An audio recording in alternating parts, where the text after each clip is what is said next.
Fox and Friends ran a 4-minute anti-Obama attack ad. Not surprising that this would get aired on Fox News. We've seen plenty of these on Hannity and elsewhere. It is unusual, though, that this was not cleared with upper management, or so they said. Apparently, a producer at Fox News worked on this for 2 weeks, aired it, and then Bill Shine, who's executive vice president of programming at Fox News, said that this was created by an associate producer and not authorized at the senior management level. Look at this. Look at the introduction. Remember, this is not the opinion time on Fox News. This is the hard news time. Let's talk a little bit about what the campaign slogan used to be for President Obama when he was a candidate. Remember, it was hope and change. The president says that he is still using that slogan in the way in which he hopes to get 4 more years. So we decided to take a look back at the president's first term to see if it lived up to hope and change.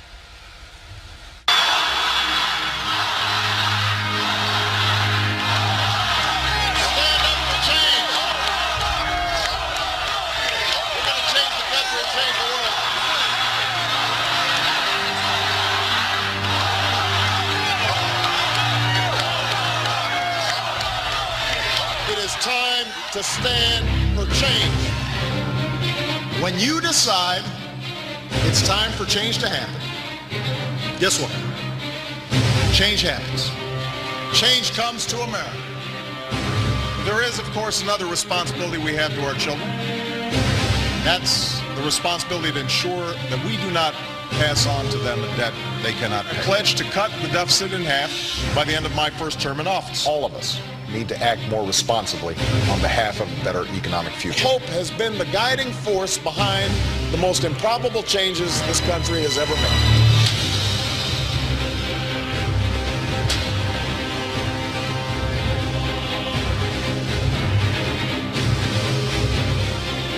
We cannot wait for good jobs and living wages and pensions we can Jobs must be our #1 focus. We know it's time to create the good-paying jobs and jobs that pay well and can't be outsourced.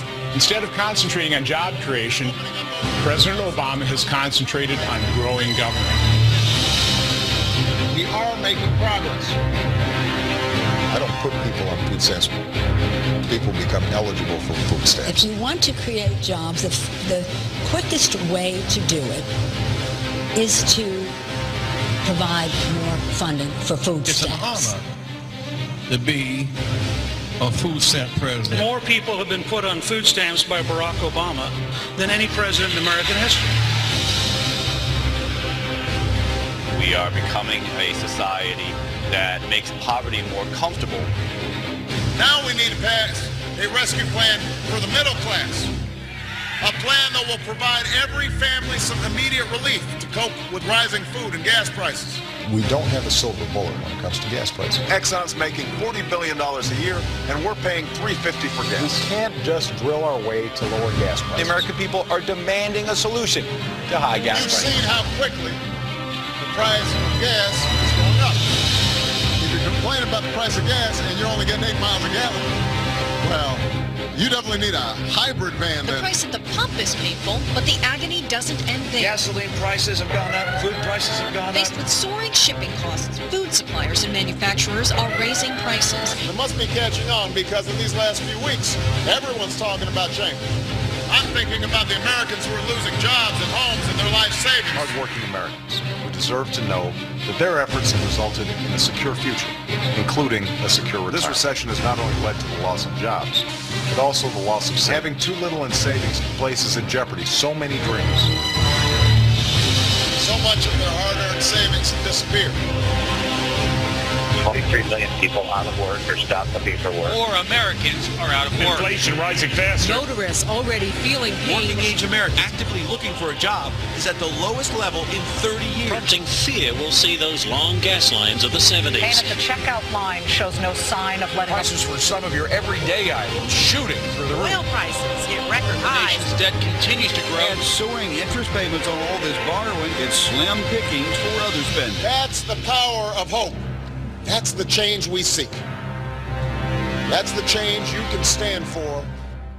All right. Hats off to Chris White, one of the producers on our team. He's been in a small editing room for the last couple of weeks, reliving the last 4 years. It's interesting that someone would spend 2 weeks working on this and then never even make Fox News executives aware of it. I don't even know if I believe that. Obviously, I'm not shocked Fox News would air something like this, especially during the hard news, which they claim has no opinion. It is kind of a moment of truth going at the general election, though. If Roger Ailes came out and denounced this and said, listen, the network's handling of this was terrible, this is partisan garbage, it has no place on Fox News, he might actually be able to help the cause that Fox News is an actual news outlet instead of a propaganda outlet for the Republican arm, for the Republican Party. Otherwise, people are going to assume Fox's critics are exactly right, and of course they are. It's also funny because people who make lesser mistakes at other networks get fired all the time for much lesser stuff than running something like this.